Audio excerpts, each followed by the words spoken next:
Hi guys! And for today's video ay pupunta kami sa palengke ng asawa ko. At mamamalengke nga po pala kami hanggang sahod na budget namin. At dahil nagkikrave kami sa bituka ng baboy, yung pinirito po, kaya bumili kami 50 NT nga pala. Napakadami na dito sa may store ni ate. Tapos afternoon ay may nadaanan kaming talangka. Hindi ko talaga alam kung anong exact na tawag dyan. Medyo mabalbon kasi yung pinakasipit niyang malaki. Pero bumili kami halagang 100 NT lang. Mga 8 pieces nga po pala yung 100. After na yung dumang kami dito sa may bilihan ng mga plastic, bumili nga pala ako ng panglagay namin ng ulam. 80 NT nga po pala, 4 na balot na plastic na yun. Good for 2 months na rin namin yun. Tapos bumili nga din po pala kami ng pakpak ng manok. 3 pieces nga po pala ay 70 NT na. Nagmahal na nga to eh. At dahil hindi namin nakasama si Yang Yang, nagpabili na lang siya sa amin ng pusit. Ayan po, 150 nga pala, 2 pirasong pusit, tapos nalinisan na. Sa kabilang tindahan nga po pala ay may tig 50 NT bawat plato, kaya bumili ako ng lapad na isda na yun. Sarap kasi yung adobo yun. Comment down below kapag suki din po kayo bumili dito sa tig 50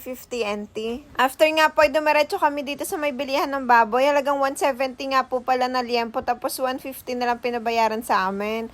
Tapos sa katabi nun ay may nagtitinda din ng mais. 50 NT nga po pala isang basket na yun, kaya bumili kami. At dahil nga nagkikrave kami sa kare-kare, ito bumili kami ng pata ng baboy, 4 na piraso lang. Nung nakaraang araw pa nga ako nagkikrave sa kare-kare.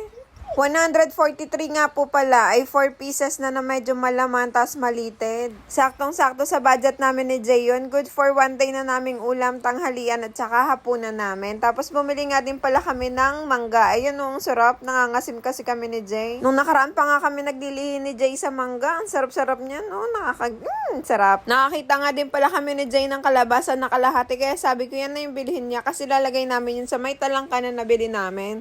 Gagataan namin. Tapos sabi nga pala ni Jay, wala na kaming luya. Kaya ayan, sabi ko, pumitas lang siya dyan. Hiwain niya lang kasi malalaki din yung luya. Tapos gusto nga namin nabili dito kay ating Vietnamese ng saging na saba. Medyo mura kasi yung saging na saba dito kay ating Vietnamese. Kaya kapag nagkikrave kami sa saging na saba, dito lang kami napunta sa kanya. Tapos bumili nga din pala ako 4 na peraso lang na sitaw. Isasawag lang namin siya sa may ginataang talangka. Saktong-sakto yan, kalabasa at sitaw. Tapos madadaanan nga kami itong gantong isda. Ano daw, nabubulol na ako. Basta mukha siyang galunggong. Nagpabili din si Yang Yang. Halagang 100 NT. Mga 8 pieces na yata. Hindi ko nabilang. Bumili nga din po pala kami 4 pieces para sa amin. Halagang 45 NT. After nun ay dumiretso na kami sa bilihan ng baka. Halagang 300 nga lang pala yung binili ko dito kay ate. Tapos pinahiwa ko na sa kanya. Ang pwesto niya nga po pala ay malapit siya dun sa may tumpok-tumpok na nagtitinda ng gulay na mura. Tapos may katabi din siyang nagtitinda ng isda. Tapos katapat naman po niya ay may mga nagtitinda ng mga dumplings. Basta madali lang po siyang maalala. Pagkatapos nga po ay dumiretso naman ako dito sa may bilihan ng mga bawang na hiwa-hiwa na po. Nagpapabili kasi si Yang Yang, halagang 30 NT. Tapos sabi ko kay Jay, sarap ng papaya, kaya bumili kami para kay baby. Sakto, medyo matagal pa yung bus, kaya sabi ko kay Jay, uupo muna ako. Tapos siya na lang bahala mamili ng mga prutas. Yung binili niya nga palang prutas ay grapes, tapos apple, tapos papaya. May prutasan kasi dito malapit sa palengke, puro prutas talaga. At napakadami talagang pagpipilian dito. Nagpabili nga din pala ako kay Jay ng okra. 25